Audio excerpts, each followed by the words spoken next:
Bismillahirrahmanirrahim. Assalamualaikum warahmatullahi wabarakatuh. Perkenalkan, nama saya Ari Lukman Fitriadi, kelas C4 Manajemen, NPM 10.332/2008. Di sini saya akan menjelaskan sedikit materi mata kuliah pelajaran agama. Ma'rifatul Insan. Ma'rifatul Insan terbagi menjadi 4 bagian. Yang pertama yaitu ta'rif al-insan, yang berarti pengenalan manusia. Yang kedua hakikatul insan, yang berarti hakikat manusia. Yang ketiga taqul insan, yang berarti potensi manusia.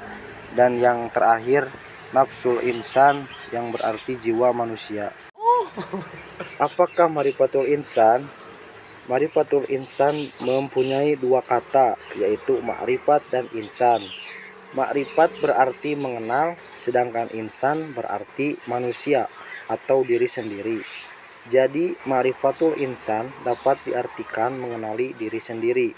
Secara istilah, ma'rifatul insan sendiri merupakan suatu proses mengenali dan memahami penciptaan manusia oleh Allah Subhanahu wa Ta'ala, yang mana manusia merupakan makhluk yang paling sempurna di antara makhluk lainnya. Sebagai seorang manusia, kita sudah sepantasnya memahami apa itu arti manusia yang sesungguhnya, dan semestinya kita harus mengenali diri sendiri, siapa diri kita, dari mana kita berasal, apa yang sedang kita kerjakan di muka bumi ini, dan seterusnya. Dengan begitu kita dapat memposisikan diri di jalan Allah. Yang pertama yaitu ta'rif al-insan atau pengenalan manusia.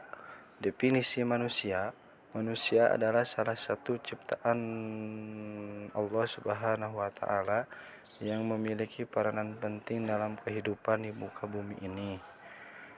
Manusia juga dipandang sebagai makhluk yang paling tinggi derajatnya dibandingkan makhluk Allah Subhanahu wa Ta'ala yang lainnya.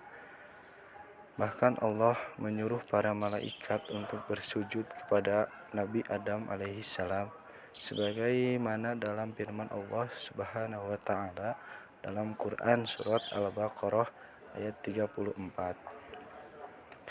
A'udzu billahi minasyaitonir rajim. Bismillahirrahmanirrahim. Wa idh qulna lil malaikati isjudu illa adama fasajjadu illa iblis aba wastakbara wa kana minal kafirin. Dan artinya, dan ingatlah ketika kami berfirman kepada para malaikat, sujudlah kamu kepada Adam alaihissalam, maka sujudlah mereka kecuali iblis. Ia enggan dan takabur, dan adalah ia termasuk golongan orang-orang yang kafir. Quran surat Al-Baqarah ayat 34. Asal penciptaan manusia. Dilihat dari asal penciptaannya, manusia tersusun dari unsur bumi dan unsur langit.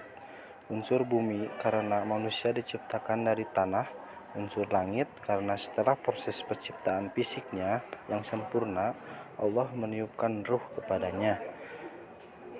Dalam penciptaan makhluk hidup termasuk manusia, beberapa ayat Al-Quran menyatakan pentingnya peranan tanah liat, diantaranya dalam Quran surat Al-Hajj ayat 28.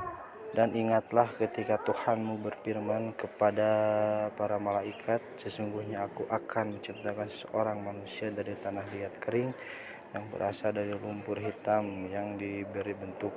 Quran surat Al-Hajj ayat 28. Kemudian dia menyempurnakan dan meniupkan ke dalamnya roh ciptaannya, dan dia menjadikan bagi kamu pendengaran, penglihatan, dan hati, tetapi kamu sedikit sekali untuk bersyukur.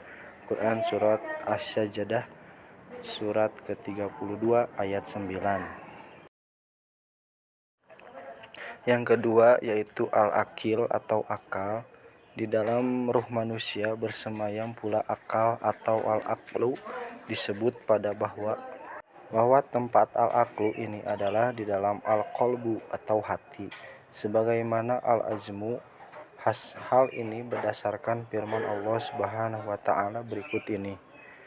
Maka apakah mereka tidak berjalan di muka bumi ini, lalu mereka mempunyai hati yang dengan itu mereka dapat berakal dengannya.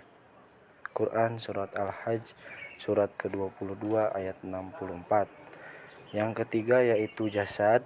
Jasad sangat mudah dikenali karena ia dapat kita lihat dan kita raba. Karena itu tidak ada perbedaan tentang hakikat jasad ini. Yang terpenting bagi manusia adalah menggunakannya sebagai pelaksanaan, sebagai apa yang telah ditekadkan oleh hati dan direncanakan oleh akal.